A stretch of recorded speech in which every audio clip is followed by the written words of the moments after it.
pouco do que você espera desse espetáculo. Enquanto, pensando que assim, ó, por exemplo, geralmente está acostumado sempre àquela mesmice, de tipo assim, Como assim? aquele TNTzinho, aquela coisinha. O que você espera Das encenações, tá falando? exatamente da encenação em si? Por exemplo, do que você tá aí mirabolando e preparando aí pro público. Nossa.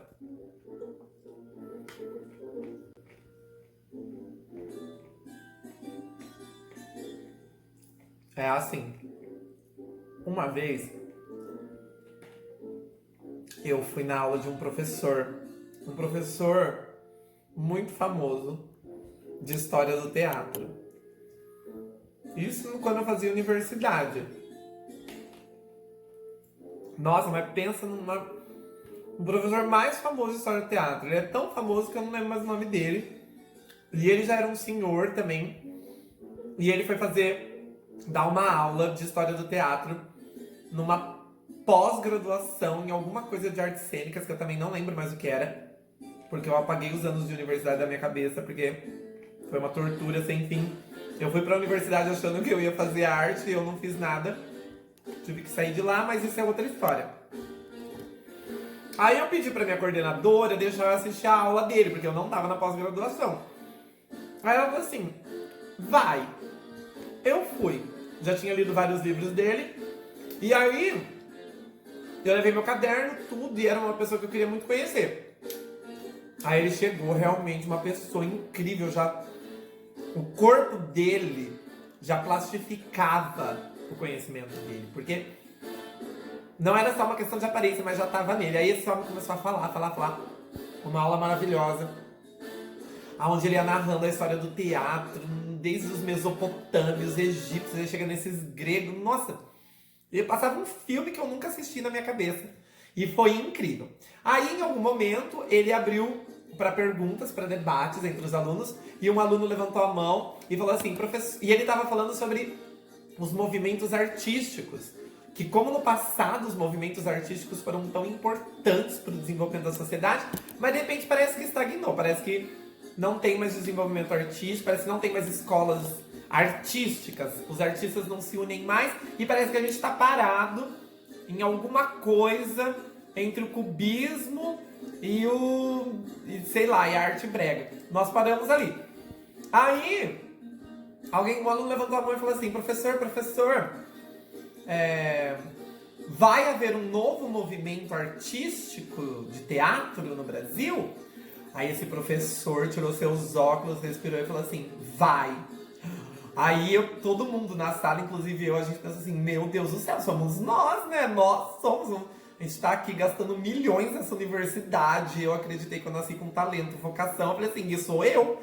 Eu sou o novo movimento artístico do Brasil. Aí o professor falou assim, e ele vai vir de um lugar muito específico. Aí eu falei assim, nossa, é agora, quer ver? Ele vai falar das universidades. Aí ele falou assim, é um lugar que é tudo menos a universidade. Aí nessa hora, nossas caras foram no chão, entendeu? Tipo, tinha pessoas pagando muito dinheiro para aquela pós-graduação e não ouviram o que queriam. Eu não tava pagando nada, porque eu só ia assistir aquela aula por favor da minha coordenadora. E aí ele falou assim, os novos movimentos artísticos, eles vão vir de lugares que não têm a pretensão de fazer arte. Aquilo foi ouvido por todos nós com assombro. E aí ele citou, por exemplo, como creches, ONGs, asilos, clínicas de terapia, casas de reabilitação, centros reformatórios e igrejas. E aí, assim, nós ficamos atônitos, porque, assim, tipo, de verdade, eu, pelo menos, sempre estudei muito, me dedicava e me dedico muito ao estudo do teatro e de outras artes. E aí, ele falou que exatamente isso tiraria de nós aquilo que há de novo, de oxigenante. Então... E que esses lugares, tipo, por exemplo, as igrejas, elas não têm a pretensão de fazer arte. Elas fazem encenações, elas dançam, elas cantam por outros motivos. E aquilo seria algo novo no nosso contexto artístico. De lá pra cá, já se passaram muitos anos, eu fiquei sempre muito atento. E eu comecei a ver, realmente, como as igrejas,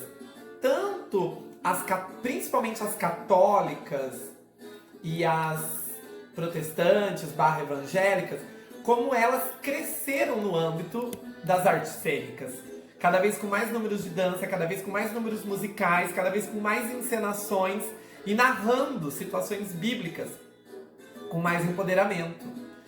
Criando cada vez mais e levando os fiéis a uma nova experiência, uma experiência religiosa / artística, que se eu for filosofar a respeito da arte, é a mesma coisa. Que a arte, ela começa nascendo do encontro do homem com a divindade, seja ela qual divindade for, né? Aí é relativo a que homem eu tô falando, né? Se é a Mesopotâmia é uma coisa, se é o egípcio é outra, se é o grego, se é o romano, se é o chinês. Cada lugar é um lugar, cada pessoa é uma representação da sua própria época. Ou a época é uma representação de cada pessoa, enfim. E aí eu vejo que os âmbitos religiosos, eles fazem muito, eles trabalham muito. E isso me chamou muita atenção. Às vezes, como você falou, a gente acaba vendo encenações com pouca qualidade técnica. Então peca ali no figurino, peca numa cenografia. E às vezes peca também no trabalho do ator. Fato, isso é fato.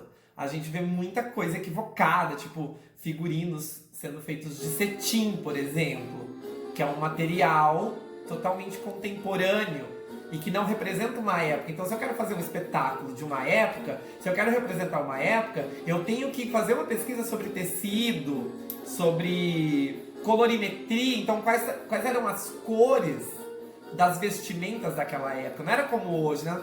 Não se usava todas as cores porque a cor, o pigmento para atingir um tecido, ele era um processo natural.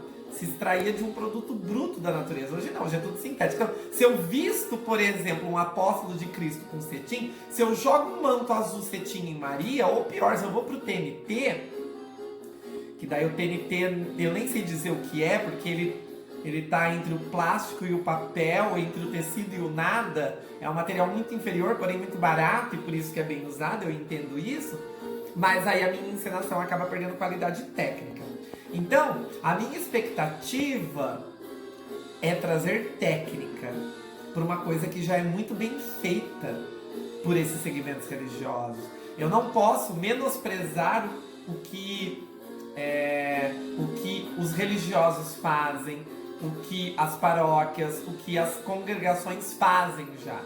Mas a minha expectativa é trazer técnica, tanto na produção, né, na parte musical, na construção da cenografia, na maquiagem, no figurino e principalmente qualidade técnica na interpretação, na encenação, no trabalho de ator.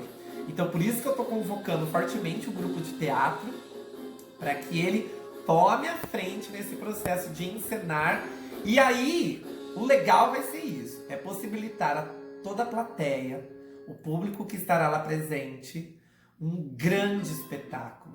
Um espetáculo, a história, por si só, ela já é uma história de sacrifício, que mexe com a emoção de cristãos e não cristãos.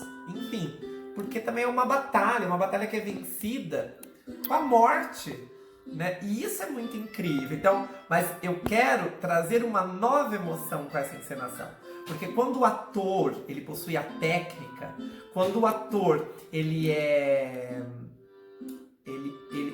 está atento ao processo de interpretar um personagem, ele transforma a encenação num evento memorável. Então, essa talvez seja a minha maior expectativa. Dar ao público de Lins e região, talvez a maior encenação de A Paixão de Cristo que as pessoas já viram. É isso.